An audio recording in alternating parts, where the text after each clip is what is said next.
côté ami Ebélé, il y a tant de messages qui coulent dans cette église. Il y a tant de prédications. Il y a tellement de choses. Nous sommes très bénis. Na basali Nzambe bazoleka awa moto pe moi. Tongo midi pe pourquoi côté abiso maloba na Nzambe. Amen. Est-ce que nous ne sommes pas bénis? Nous sommes très bénis. Amen. Alors, il y a Nzambe, Libelobi, ils ont le la mvula. Soki il y a Nzambe et tomvula soki ezobeta et katanakate soki mabele polité.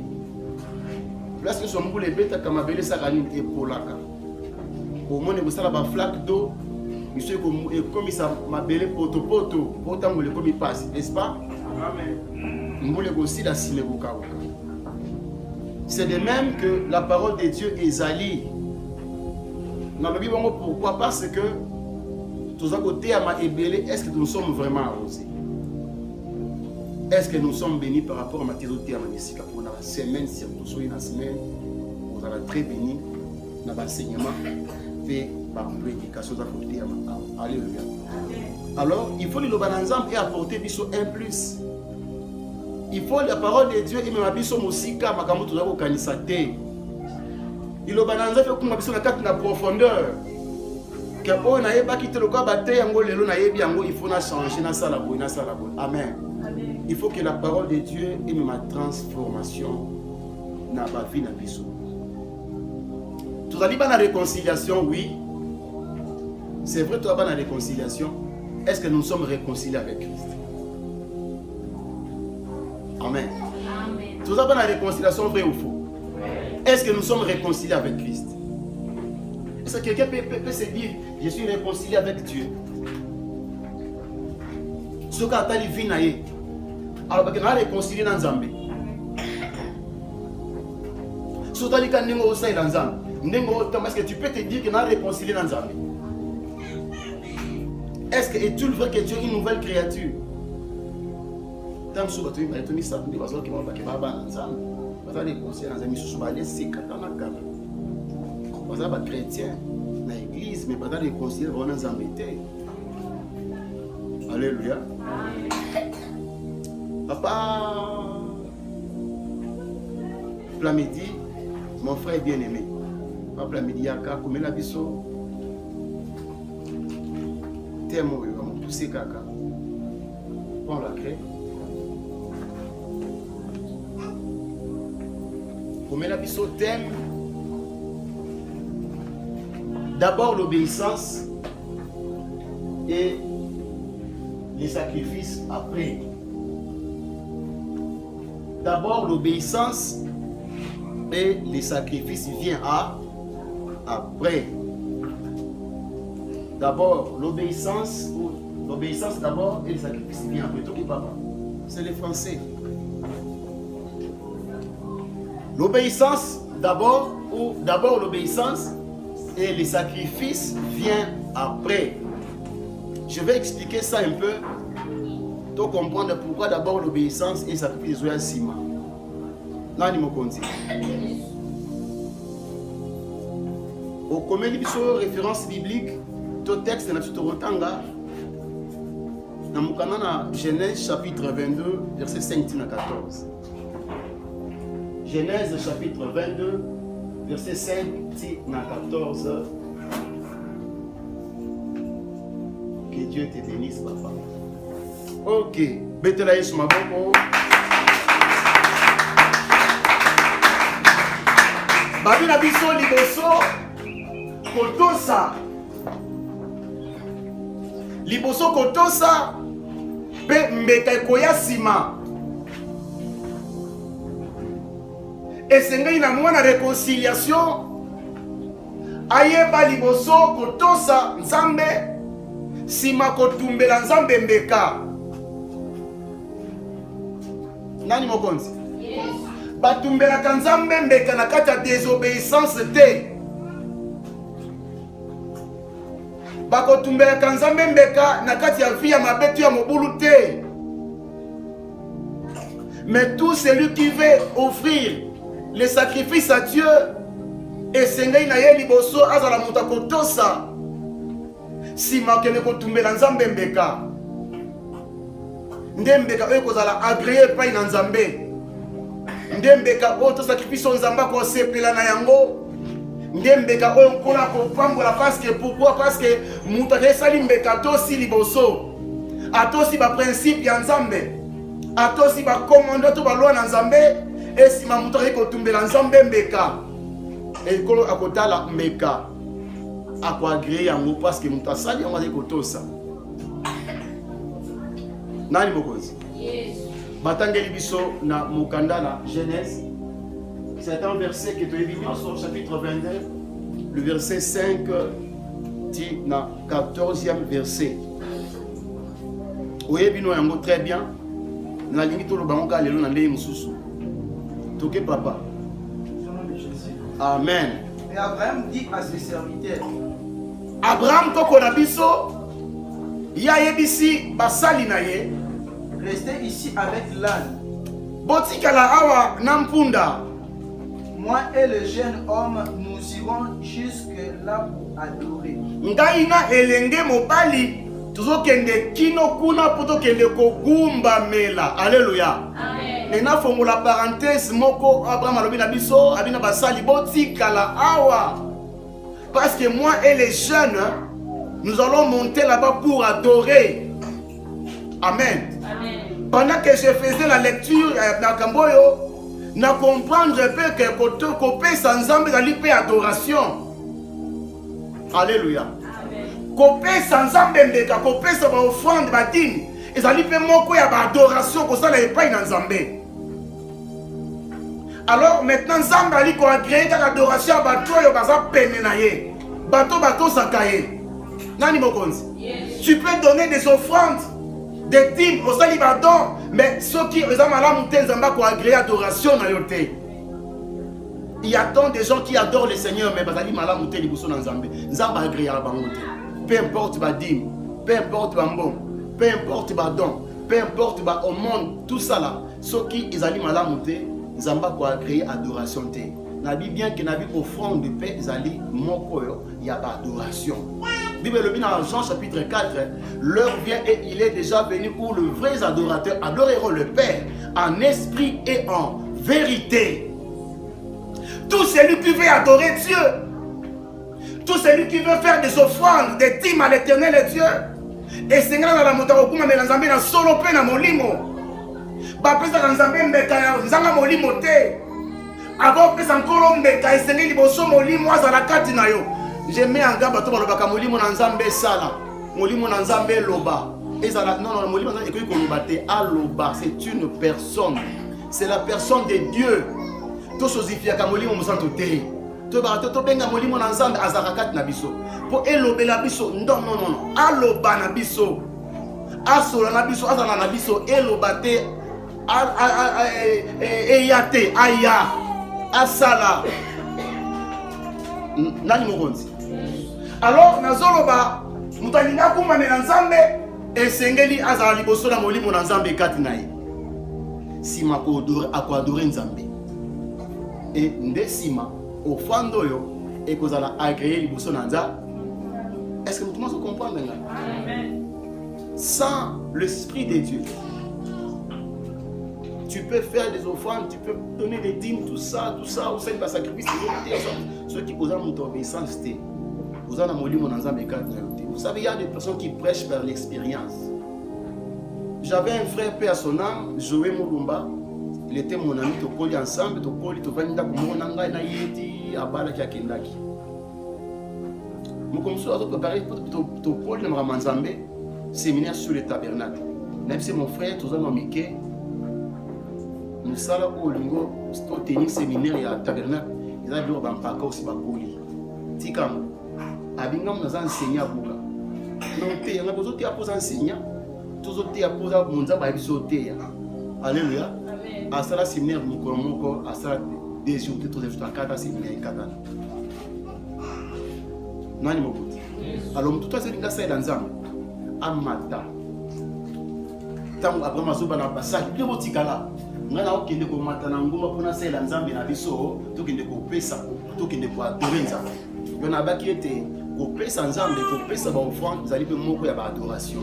Alors pour adorer nzambe bien et c'est même molimo nzambe za la kati na yo. Amen. Toke papa. Et nous reviendrons auprès de vous. Abraham alobi pe tokozonga esika bino bozali. Abraham prit le bois pour l'holocauste. Abraham azui nkoni pona mbeka. Le chargea sur son fils Isaac. Atiango likolo na mwana mobali Isaac. Et portant à sa main le feu et le couteau. Pe amemaki mbeli pe moto na maboko na ye. Et ils marchèrent tous deux ensemble. Bayi kotambola bango tu nzela moko. Alors Isaac parla à Abraham son père. Boye Isaac le jeune homme atuni papa na ye Abraham. Dit mon père. Alobi papa na ngai. Et il répondit mais voici mon fils. Ya lobi ngai yo mwana ngai ya mobali. Reprit voici le feu et le bois. Alobi tala na moto yango yo pe nkoni. Mais où est l'agneau pour l'holocauste? Kasi wapi nyama tombeka pona kotumbela nzambe. Abraham répondit. Abraham papa na ye ayanoli. Mon fils. Mwana nanga. Dieu se pourvoira lui-même de l'agneau pour l'holocauste. Alobi nzambe akopouvoir ye moko pona mbeka. Alléluia. Amen. Est-ce qu'Abraham avait quelque chose pour pouvoir le mbeka?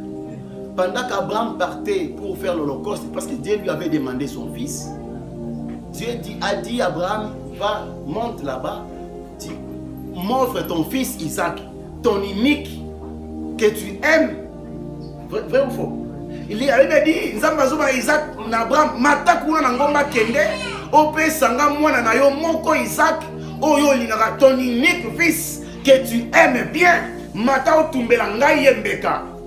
Pendant qu'Abraham a rassemblé bakoni moto tout ça na bambeli Abraham savait que l'Europe ça Isaac mbeka pas dans Zambé parce que encore la senginga offrande mais offrande encore la senginga abina pesa kaka moi no moko apesanga. Dieu a déterminé l'offrande, l'holocauste il a déterminé ça mais pendant que balé ko kende Abraham a été que Nzamba opesa mbeka. Abraham a dit seulement na moi na to kende kuna Nzamba ko pouvoir. Parce que dans son cœur, il disait Yondo Okufalelo. Amen. Abraham disait dans son cœur Yondo Okendalelo. Parce que Dieu a senginga yolo kola senginga yondo okendelelo. Mais to kende kana ngoma to kende kotumbela ko na bisombe kama yondo okende. Mais il a gardé les secrets à son fils. Quelle douleur. Yo pesa mwana moko zanaye. J'entends communément parler par le baka et kosimba lisu nanga mon côté kobetela nga lisu nanga mon côté et kosimba te na beauté na césarienne komeka to matala ku passe na beauté la mwana oyo ndambeli apasola limpona mwana komkutu komeka kosimba lisu nanga mon côté, n'est-ce pas? Amen. Quand vous en avez bana misa tumine mitano moto moko bote na mbeli mais olobaka chaque fois que kosimba ka été pona beauté na mbeli. Amen. Mais Nzamba sengi Abraham ka lisu moko azaki na ye apa ye muso azaki kamata ka lisu moko na wa petit bomela ngai ngamo ve na sengi yo ke tumba imbe chemin faisant mon a tenu papa mais na moni koni na memi tout ça moto e bongo mbeka Nzamba zo bana Abraham azoba na Isaac azoba na Abraham azoba na Isaac habito ke Nzamba au pouvoir. Alléluia. Amen. Papa. Et ils marchèrent tous deux ensemble. Lorsqu'ils firent arriver au lieu que Dieu lui avait dit, Abraham y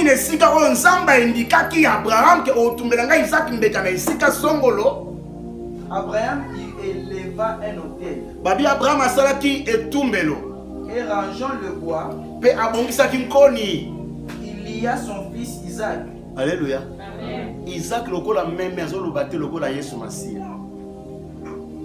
La personne a une révélation. Jésus-Christ est le fils unique. Abraham le fils unique. Il y a promesse, il y a Nzambe. Vrai ou faux? Pendant qu'il va dire Yesu Masia il va le bâti. Bah que les soins, il va aussi voir que les chrétiens ils le bâti. De même Isaac. Tant papa Nico Kangaï, papa, ça qui s'appelle qui jamais à 14 à 15 ans. Il pouvait aussi se faire des bruits. Ah, non, papa, tikanga. Mais il prend Isaac à l'obakité, Isaac a gardé silence. Mais papa a ligoté Isaac. A Kangi Singama Boko Makolo. Isaac a tchati mon côté. Isaac a l'obakité. Alléluia. Au fond de ça, la maquille, au fond de Kanakate, au fond de Chichokakate. Au fond de Baniba discuter à la montée, on a payé ça qui, on a payé ça car, on a fait de maquiller, les gens pas moulade. Dieu a créé au fond de aller qui m'y a nassé. Pendant que nous sommes là, qui m'a nassé, nous avons la disponibilité à mon thème. Vous voyez pourquoi? Et là, vous voyez la disponibilité. Nabi, mon thème est Isaac, merci Kolo. Mon thème est Abraham, Isaac est disponible pour offrir Isaac. Aboya quitté. Son cœur était disponible pour donner Isaac à Dieu comme un holocauste. Abraham était disposé, son cœur était disponible pour offrir son fils unique, le fils qu'il aimait beaucoup au nom d'Isaac, alors qu'il perd au PCM de Kepaï dans Zambé. Nzamba tala qui attitude ya motema ya Abraham. Pendant qu'il montait dans Gombe à Morija, pour le retomber dans Zambé Mbeka. Nzamba tala qui disponibilité à motema ya Abraham, habite déjà Pessinga Isaac. Il ne me l'a pas refusé, son unique, son fils. Il ne me l'a pas refusé. Il m'a offert Isaac en sacrifice. Alléluia. Amen. Il y a des personnes comme ça. Je donne ça à l'église. Nous sommes au Pessama Zoloba. L'église au Pébisenga Senga trop. Hein? Makamba Kosenga comme na papa trop. Papa commence à senga batu mingi bambongo. Papa commence à bambongo trop. Et comme bébé bizela ma l'église nous soit libande ça eza malamu te papa comme na bisenga senga nani mokonzi après c'est malgré lui nous sommes à peine na micro ka moko babi na micro na nga oyo na yebisa ngo papa volonté ya na et ça la musala nanza ayi na ngopela inde de tout son cœur comme ça il donne à Dieu. Nous avons pas par rapport à la disponibilité à monter manayo. C'est pourquoi Dieu aime celui qui donne avec joie. Quand tu donnes avec joie, il y en a qui donnent des fois tu se sacrifieras pour l'église. Comment Mazo Nicolo, papa, tu occupes l'église. Ma bis franche, ma fille t'occuper l'autre gang sur les lots. Il faut t'occuper l'église. Tu dis que l'église bouille trop. Tu limite la montre ce matin, tu vas biso pour l'église. Tu ça la montre, tu ça la montre. Tu ça la montre pour l'église ensemble. Tu dis que 5 mois comme ça, rien ne s'est fait. Tu sais les athées. Tu bénis Tinzan 45 minutes. Tout ça là, il y en a qui vont accepter tout ça là, exalté. Moi, c'est un gars qui va monter en passe, il va monter au soir. Mais tout ce qui est église en Zambie, il trop. Il fallait me ici là. Ce qui est aussi si mire, tout à la baya. Maman, si vous avez un peu de temps, attends, on va aller à Bosomba. On va aller à 660 000 francs. Il y a un peu de Bosomba. C'est-à-dire que l'église en Zambie boité. Tout ce qui est trop, tout à l'église trop, rien ne change. Tu peux même souper sur notre corps ça dans pour l'ensemble. Alléluia. Maman ça n'a pas même pas 100 000. Naïbi moi c'est il n'a même pas 100 000. Mazoba attends ma bayanga mona osomba. Maman Dieu pourvoira. Tu auras l'argent. Nous avons fait qu'il y a appelé ça Isaac, mais c'est appelé ça Meka. Nous avons appelé ça Mbongo pour tout ça la musala ko isala. Alléluia. Nalobi Abraham na Isaac bâtir makelele était pourquoi parce que balé kobika pour Nzambe kaka. Volonté na bango ya kosa la volonté na Nzambe. Et c'est mon abandon pour la volonté de Nzambe. Souvent ça dit volonté de Nzambe parce que c'est oh nous avons fait la volonté de Dieu. Liboso na biso la volonté de Nzambe. On a Abraham na Isaac. Toké. Puis Abraham étendit la main. Né Abraham si manangwa tomboli loboko et prit le couteau pour égorger son fils. Azimbeli pour kokata kingo la mwana na ya mobali. Alors l'ange de l'Éternel l'appela des cieux.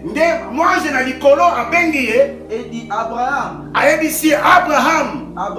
Abraham deuxième fois. Et il répondit. Ye ayanoli. Mais voici. Talanga yoyo. L'ange dit.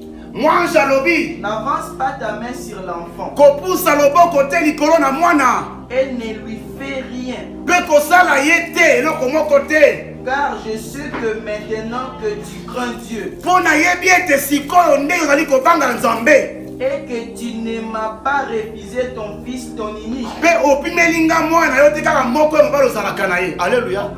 Kuna balobi ke kola bapeki Isaac te. Bapesa ki Isaac. Alléluia. Isaac physiquement faillité, mais spirituellement Isaac était déjà parti. Parce que pour la disponibilité à monter, il y a monté en Zambie, papa na Abraham, Abraham de pek ngamona. Donc besoin parce que mutata ni mosa misa bolula, asa ni ila kindumba. Amen. Alléluia. Obimina oladi petito ba quiz kitoko, mi pende na bien, plutôt si manaila kitoko, bilo do sai na ja kindu. Oui, garçon bogar favori dans les gamiba la mande favori boitolo na etoni poil. Ko la medo ko ina eko. Disponibilité moté. Alors tant Abraham a pesa linga pesa après ça qui était. Mais Bible dit que là qui apia qui mwana na ye Isaac. Abi tu ne m'as pas refusé ton unique ton fils. C'est qu'a pesa qui. Alléluia. Amen. Toi simbeli mutumbeli pas tata tiete ça tiaki déjà. Usimbeli mutumbeli. Tobina moninga yé na olakisa osali déjà mabe. Tika kuluba bongo. Na l'état bakanga ngole en préméditation. Yo na olakisa yo ceux qui m'abe yeba bi yem tabaka olakisa oh ya yem talobaki na olakisa na ba message yo ceux qui na chena mbali nanga nga na pomba sa mabele zela omona so akuna so likambo ba tala message tira ke audio ya ngoyo oh ya yote ya ngai alobaki osali belo c'est comme ça l'église de Dieu na bendio matoyi ko méditer na bato te kolobaka na bato mabe te o na kolakisa église ape école tozali kotanga pe moi droit moke koti na kati amen abi monanga et l'ange dit n'avance pas ta main sur l'enfant et ne lui fais rien car je sais maintenant que tu crains Dieu. Alléluia. Amen. Car je sais maintenant que Abraham craint Dieu. Donc depuis tous ces temps-là, Abraham a beaucoup d'embêtés. Le jour où il a donné Isaac en holocauste, c'était le jour où Dieu a dit, c'est maintenant que je sais que Abraham, toi, tu me crains. C'est maintenant que je sais que toi, tu m'aimes. Abraham leva les yeux. Abraham a tombola kimi solikolo et vit derrière lui un bélier. Amoni simanaye, moi n'empate. Retenu dans un buisson par les cornes. Bakangiye na kamwa esobe mukie na maseke na ye. Et Abraham alla prendre le bélier. Il dit que l'œil kokabata moi n'empate wana et l'offrit en holocauste à la place de son fils. Pe apesa ki na mbeka nesika ya mwana ye Isaac. Abraham donna à ces lieux le nom de Jéhovah Jireh. Abraham apesi bisika wana Jéhovah mokokisi. C'est pourquoi l'on dit aujourd'hui yango balobi lelo à la montagne de l'Éternel. Nangomba na Nzambe il sera pourvu. Nde nyonso ekokokisama. Alléluia. Pitre Yesu maboko.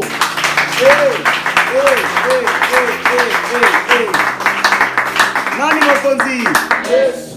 Balobi na biso Abraham alla prendre le bélier et l'offrir en holocauste à la place de son fils. Si makoto sanzambe, après avoir écouté la voix de Dieu ou de faire sa volonté, Dieu m'a dit qu'on pouvoir.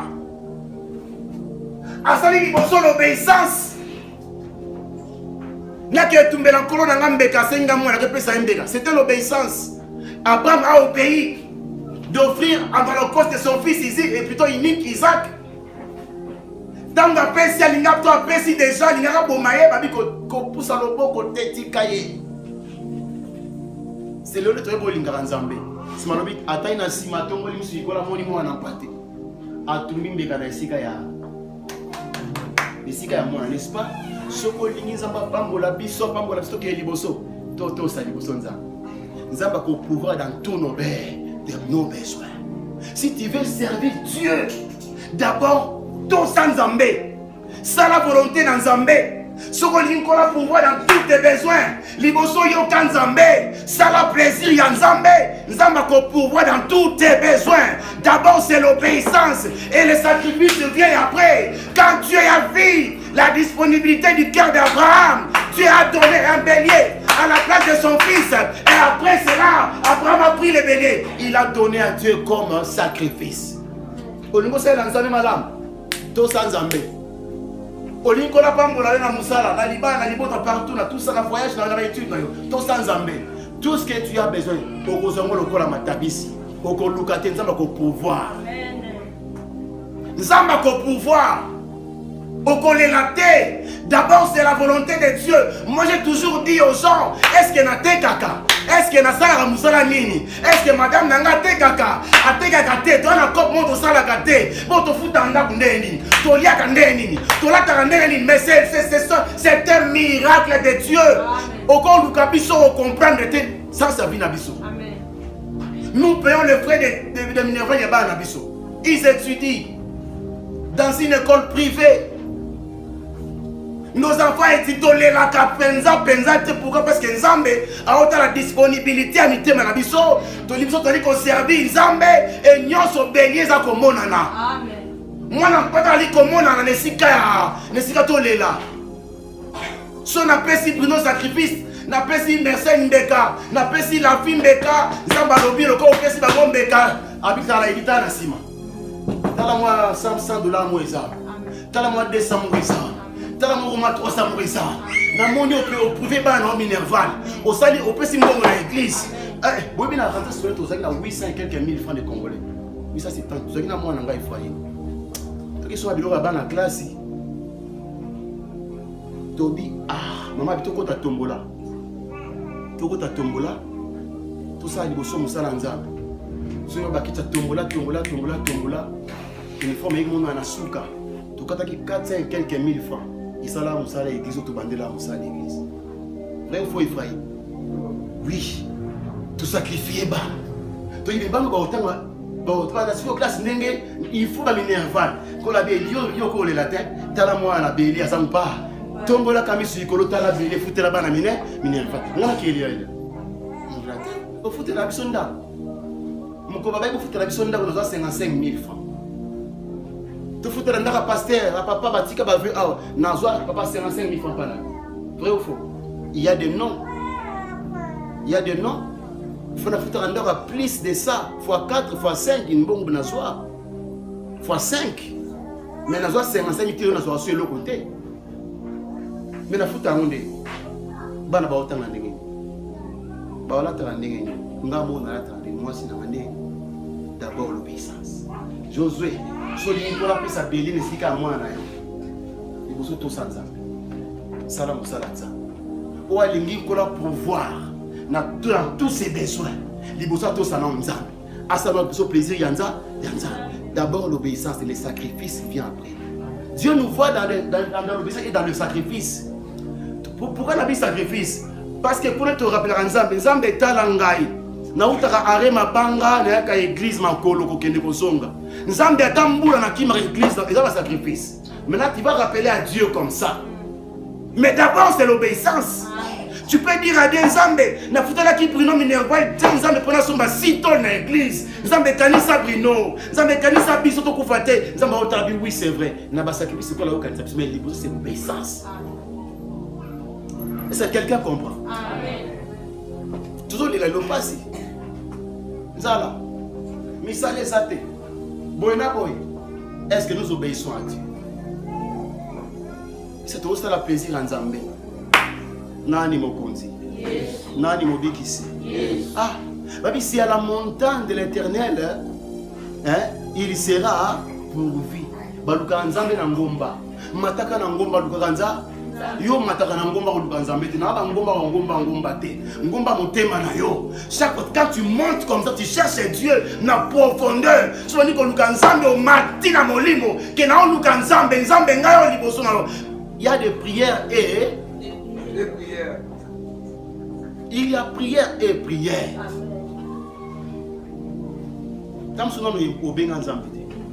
Il y a aussi la prière et l'invocation. Toi, tu n'as jamais invoqué Dieu. Amen. Toi, tu n'as jamais invoqué Dieu. Seigneur, tu bon ensemble. Papa, merci. Lolendo nini? On n'a pas si lolendo. Olia ka bien te lolendo. Ola ta ka bien te lolendo. sambela osambela te, yemba oyemba te, sala bokosala te, lolendo ya nini? Est-ce que so bongi na vie? Tosi monga malonga na vie? Ésaïe chapitre 46 verset 10. J'annonce dès le commencement Alobi nazokoloba wuta ebandeli ce qui doit arriver, oyo esengeli ekoma et longtemps d'avance ce qui n'est pas encore accompli. mpe mikolo ebele nanu nyonso ekokisami nanu kutu te. Je dis, Nazoloba mes arrêts subsisteront bimakambo na ngai balwa na ngai nazali koloba ekotikala seko seko. et j'exécuterai toute ma volonté. Abi mpe nakokokisa volonté na ngai nzambe. C'est moi qui appelle de l'Orient un oiseau de proie. Alléluia. Nzambe azali kobenga na mosika na Orient nyama poyo ebana kolia otia na monoko na yo. Alléluia. Etango Abraham atosaki nzambe sima kosala volonté nzambe na obéissance abimisaki bongo mwana mpate belia yaki. Alobi nazali kobenga na Orient mosika poyo zelo akolia toke papa. D'une terre lointaine. Abina mabele ya mosika. Un homme pour accomplir mes desseins. Moto moko pe kokisa volonté nanga. Je le dis. Nalobi yango. Et je le réaliserai. Pe na kokisa yango. Je l'ai conçu. Alobi na kanise ki makambo yo. Et je l'exécuterai. Pe na kosala yango. Écoutez-moi. Yoka ngai malamu église de Dieu. Jean endurci de cœur. Batu ya mitema mabanga. Ennemi de la droiture. Banguna o balingaka bosembo te. Alléluia. Dieu dit écoutez-moi boyoka ngai peuple na Nzambe. Libota na ngai boyoka ngai. Alobi batu ya mitema makasi. Batu ya mitema mabanga. Bato batelemelaka bosembo. Bato balingaka bolamu te. Bato balingaka droiture te. Soko talisi ya vérité a telemeli yo. Obitika lisumu ya telemeli yo. Obitika boye a telemeli yo. Dieu ne sait que dans des églises, il y a des personnes, des gens de mauvais cœurs, des mauvais cœurs. Ils sont dans des églises de Dieu lelo. Baliko bongwana te. Abi batu mitema mabanga. Bato baboye a droiture. Sauf qu'il y a aucun zéro mabé. Et adulte a su décider. Adulte n'est adulte. Na su décision ote angali kamboni ni. Alléluia. Kola lobina biso abi ya ko sala volonté na ye. Tout ce qu'il dit il le réalise. Batamiti ya mabanga bazali abi na so benga na musika. Aso vous en orient pour ndeke yo sali o we bana kolia. Yo na lobina biso ete tant na brema saki volonté ensemble kola bisaki be bélier. D'abord l'obéissance. So olingo lia, olingo lata, olingo mela, olingo bala, olingo bota, olingo dans la bonne santé, olingo sala musala. D'abord fais la volonté de Dieu. Quand la personne benga na mabela musika, ndeke na musika na Orient pour otia na munoko eba na kolia. Boyo kanzari batamité mama banga, batamité mama be, ba ennemi les ennemis, abi ennemis de la droiture. C'est la justice. Batu baboy justice. Muta boy ba exhorter. Solingote tikanga pasteur Rosette. Ote diacre Ephraim. Ote Sango Onésime. Ote cardinal Plamedi. Tikanga pardon. Ba pesa biso ba poste, ba cardinal, ba Mosengo, ba tout ça. Toi na ka église. Solingote tikanga. Ba lingi droiture te. Toke papa. Je fais approcher ma justice. Elle n'est pas loin. Et mon sali ne tardera pas. Je mettrai les salis en Sion. Et ma gloire sur Israël.